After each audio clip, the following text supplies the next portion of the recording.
guys, this is what we're going to make today. Great, so today we're making a wreath, which means we're going to need an 18-inch grapevine wreath, 2 bushes of flowers and some other leftover extra flowers from another project, a monogrammed letter, in case things get really hairy, some zip ties. We'll need pipe cleaner, glue sticks, obviously a glue gun, and wire cutters and possibly scissors. Alright, so step 1 of any wreath is preparing your flowers. So you're going to want to take your bushes and spread out the branches so you can see where you want to cut down toward the bottom. And then once you start cutting pieces off, you can finish spreading out the rest. Take your wire cutters and start snipping. Now it's always good to leave a little bit of extra stem because you can trim it down later, but you never know how much you'll need.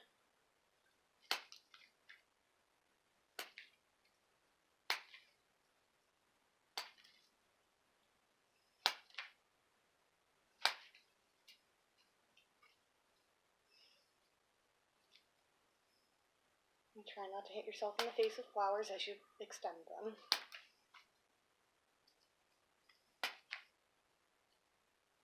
Voila! All of your bushes will end up looking like this. And this. Okay, so now that we know where our letter is going to live, you want to note where exactly it touches the wreath. So that way you can flip it over, put your hot glue down, and then put the letter firmly in the wreath so it's going to stay. So, let's get to it. And if you need to, double check again where exactly you're going to have it sitting so you know what you're doing. And make sure you're happy with it before you glue, because glue is permanent. Ish. You can take it off eventually if you need to. Just going to go ahead and get the 4 corners basically.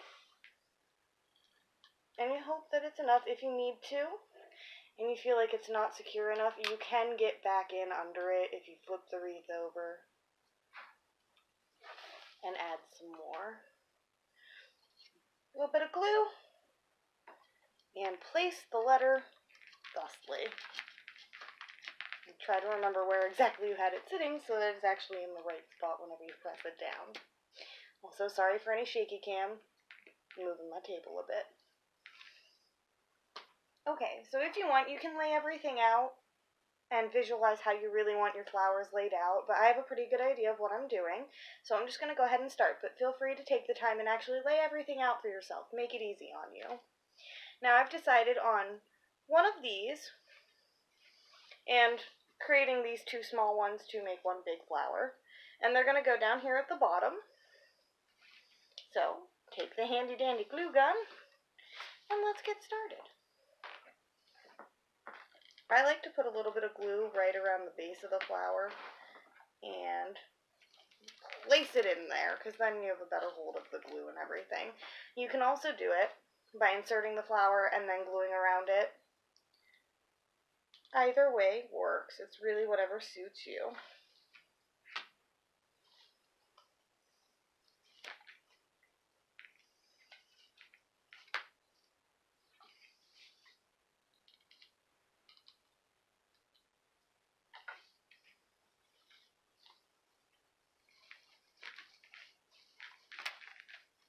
Get that guy in there and make sure he's stuck, sorry. I'll shake the camera on you too. Now with these guys, I have 2 separate bushes, so I'm going to alternate going around, okay? And with these, you want to make sure you have a place to put them in at. Add a little bit of glue. And slide them right in there. Hopefully, that should be a solid enough hold. Now they may come up and hang off a little bit, and that's okay. If you don't like that, you can add some glue and just squish it down to it and make it really firm on there, but it's a personal choice. A little bit of glue. And in you go.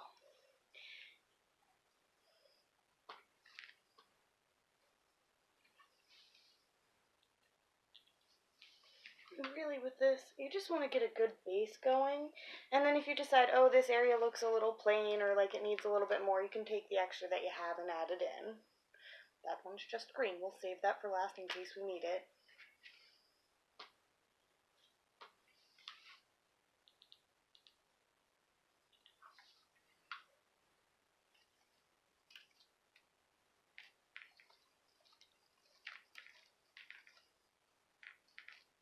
so far we're looking pretty okay.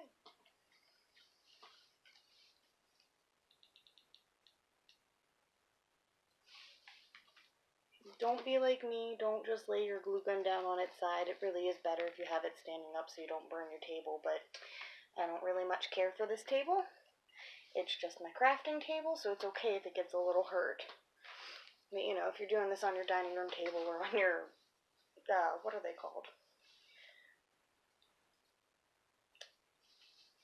The coffee table, that's what it's called.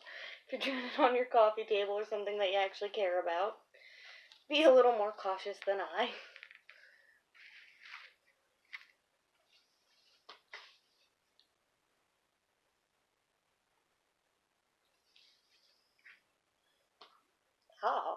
And try not to put your hand in your hot glue. That will mess you up a little bit.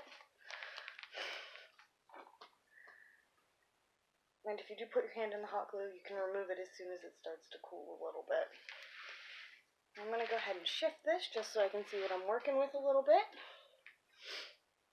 And continue. Now you can move the leaves and stuff up if you need a little bit more room to go into the wreath itself. But again, that is a personal preference and depends on how you want your wreath to look. And I'm alright with the way it's going. I'm not picky here.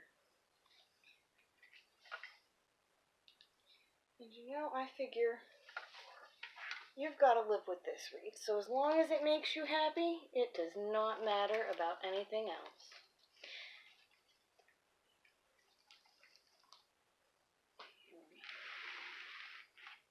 Where are we? Those are the yellow and green ones, so we're just going to go with the yellow one.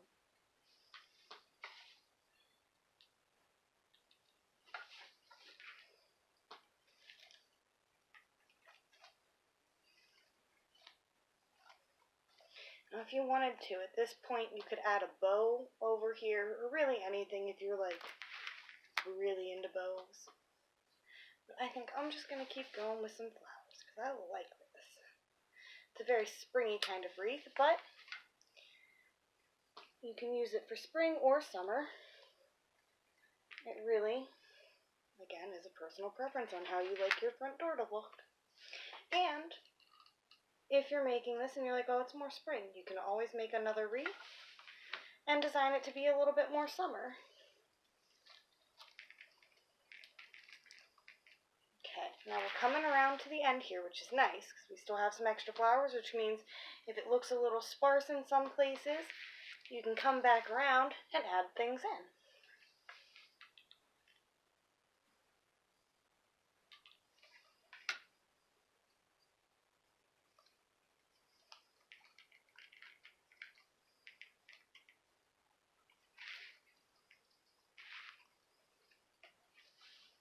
And if you are working with flowers like I am that are kind of similar, try to keep yourself two separate piles so you don't get confused as to which flower is which while you're alternating flowers.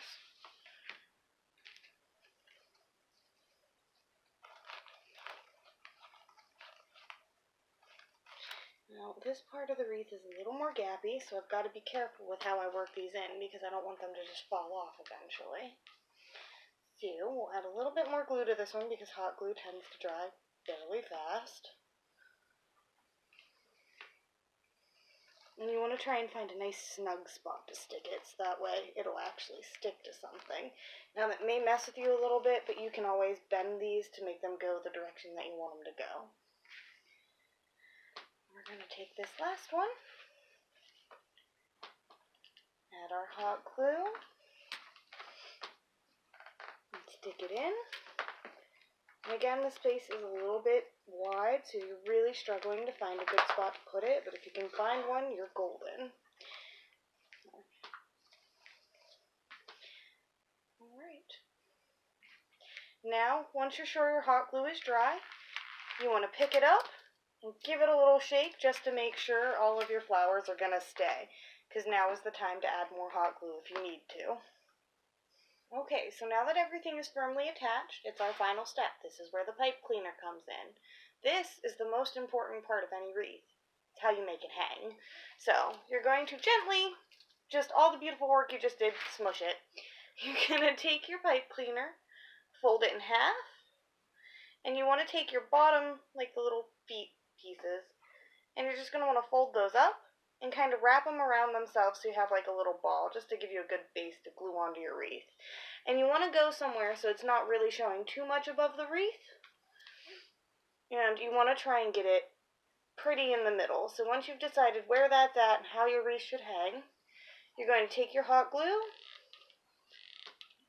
add a dab of glue, put your pipe cleaner down, and you want to glue a little bit over top just to kind of make sure it's really going to be secure, because you know, the front door of a house can get kind of windy, so you really want to make sure that's on there or else your wreath is going to end up on the floor. So, there you go. You let that dry and you will be able to go hang your wreath.